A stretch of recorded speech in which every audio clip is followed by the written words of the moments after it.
అందరికీ praise lord. దేవుని నామానికి మహిమ కలుగును గాక. మీరందరూ బాగున్నారు కదా?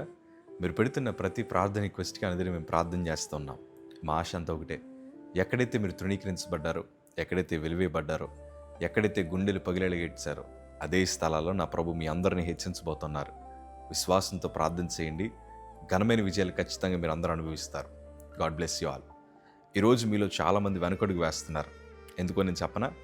అనేక మంది మీ దగ్గరికి వచ్చి ఇంకా నీ జీవితంలో విజయం రాదు, నువ్వు ఎంత ప్రార్థించినా ఆ ప్రార్థనకి ప్రతిఫలాలు రావు, నువ్వు నీ కుటుంబం అంతా ఎట్లానే మిగిలిపోద్ది, నీకు ఉద్యోగం రాదు, నీ వ్యాపారంలో ఆశీర్వాదాలు చూడవు, నీ అప్పుల సమస్య ఇలాగే ఉంటుంది, పెరిగిపోతుంది కానీ ఎన్నడూ తరగదు అని రకరకాల మాటలు మీకు వినిపిస్తున్నాయి.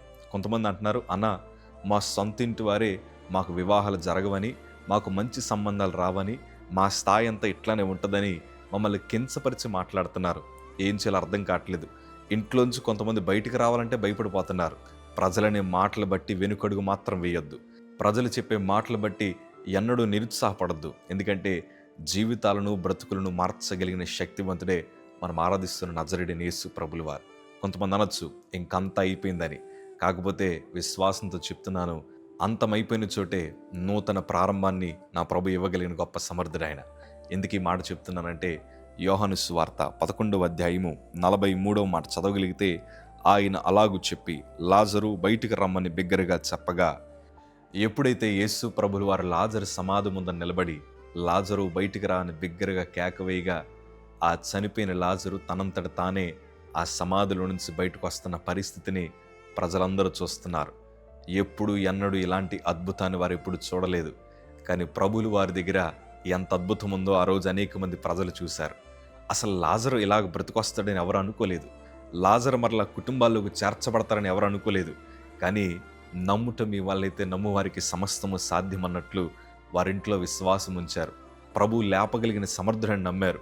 ప్రభు మరలా జీవితాన్ని ఇవ్వగలిగిన సమర్థుడని నమ్మారు. ఈరోజు నేను అంటున్నాను, నీ కుటుంబం కోసం కూడా చాలామంది ఇంక నువ్వు బయటికి రాలేవేమో, ఆ సమస్యలోనే కూరుకుపోతావని, లేకపోతే మీ జీవితాలంతా ఇట్లానే ఉంటాయని, మీ జీవితాలు ఎప్పుడు మారవని పలు రకాల మనుషులు మీ మీద వేలెత్తి చూపి మిమ్మల్ని బలహీనులుగా చూస్తున్న పరిస్థితులు నాకు బాగా తెలుసు. కానీ నేను అంటాను, వారందరూ చూస్తుండగానే నీ స్థితిని నా ప్రభు మార్చబోతున్నారు. వారందరూ చూస్తుండగానే నువ్వు సంతోషంగా వారి కళ్ళ ముందర తిరిగేలాగా నా ప్రభు చేయబోతున్నారు. మీరు నమ్మండి చాలు. ఆవగించంత విశ్వాసం ఉంటే చాలు. ఎలాంటి శోధన నుంచి అయినా విడిపించడానికి నా ప్రభు శక్తివంతుడు. ఈరోజు నా 2 చేతులు జోడించి ఒక సేవకుడిగా కోరుకుంటుంది ఏంటో తెలుసా? మీరందరూ ఏ చోట అయితే పడిపోయారో అదే చోట బలమైన సాక్షులుగా నిలబడాలి. ఒక సేవకుడిగా నా జీవితంలో ఎన్నో అనుభవాలు ఉన్నాయి. అనేక మంది అన్నారు, నా శరీరాన్ని చూసినప్పుడు జోషి క్షీణించిపోయాడయ్యా, మందులు తన శరీరానికి పట్టట్లేదు, రక్తపాంతులు కక్కుతున్నాడు, ఇంకా శవమే వస్తుంది కాకినాడ, తను బ్రతికిరాడని అనేక మందికి ప్రచారం చేశారు. అందరూ ఇట్లాగ నోటి మీద వేలేసుకొని ఇంకైపోయిందయ్యా వాళ్ళ కుటుంబము, ఇంకైపోయిందయ్యా వాళ్ళ సంఘం అని రకరకాల మాటలు మాట్లాడుతూ వచ్చారు. కానీ ఈరోజు వారందరి కళ్ళ ముందర బైబిల్ పట్టుకొని చక్కటి సువార్త చేయడానికి దేవుడు కృప చూపించారు. నేను అంటాను, మనుషులు అనుకున్నది ఎప్పుడు జరగదండి.